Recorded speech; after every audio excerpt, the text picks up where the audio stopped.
श्रीं क्रीं श्रीं कुबेराय अष्टलक्ष्मी मम गृहधनं पुरय पुरय नमः। ॐ ह्रीं श्रीं क्रीं श्रीं कुबेराय अष्टलक्ष्मी मम गृहधनं पुरय पुरय नमः।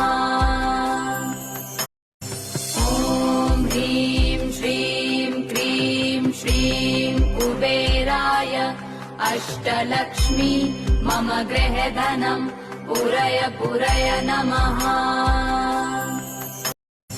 ॐ ह्रीं श्रीं क्रीं श्रीं कुबेराय अष्टलक्ष्मी मम गृहधनं पुरय पुरय नमः।